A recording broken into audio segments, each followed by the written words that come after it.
Une des solutions pour parer à ce problème d'approvisionnement, c'est l'eau de pluie.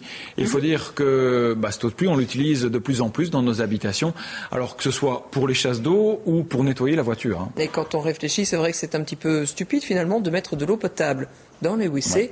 Alors un habitant de Spie a été au bout de cette démarche. Il utilise de l'eau de pluie finalement pour toute sa consommation quotidienne, y compris pour la boire. L'installation est assez particulière. C'est un reportage de Christine Ruol. Bonjour, je m'appelle Vincent Gollard. J'ai décidé de réduire mon empreinte écologique et notamment en potabilisant mon eau de pluie. Vous pouvez me suivre? Non, on ne va pas rentrer parce que tout commence à l'extérieur. Ce sont bien sûr les gouttières qui recueillent l'eau de pluie, une eau qui est en fait presque potable, mais qui va se charger de saleté au contact du toit. Alors, premier traitement, un pare-feuille qui élimine les grosses saletés.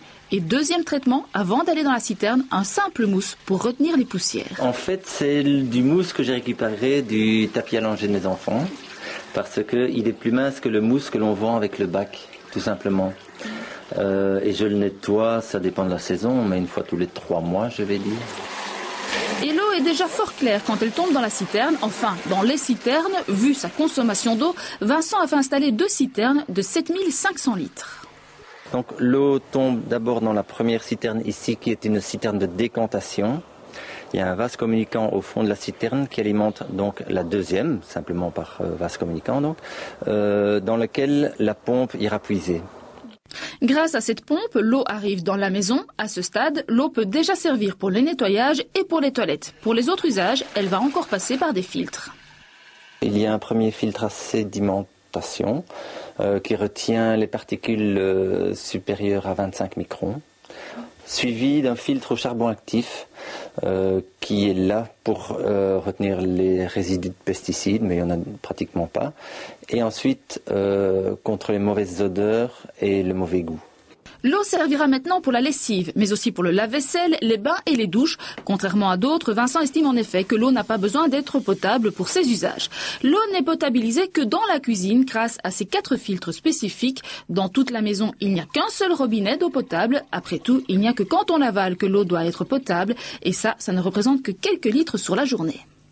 Et alors, elle est bonne, votre eau ? Excellente. Et d'ailleurs, au niveau des analyses, elle se rapproche très fort de l'eau de spa.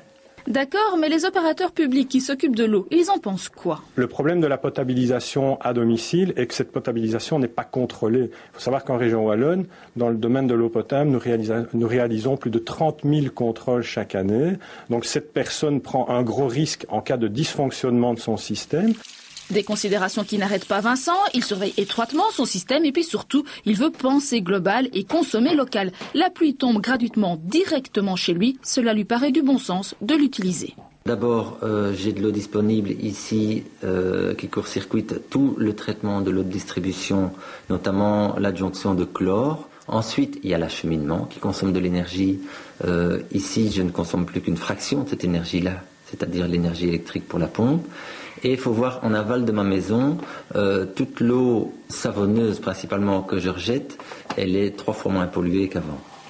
Et oui, la famille utilise 3 fois moins de savon lessive ou vaisselle, 170 € d'économiser chaque année. Plus de facture d'eau, 250 €. Plus d'achat de bouteilles d'eau, 400 €. Sans compter que ces machines s'useront beaucoup moins vite, Vincent a calculé 800 € de bénéfices par an, dont il faut déduire 100 € d'amortissement pour la pompe et le remplacement des filtres.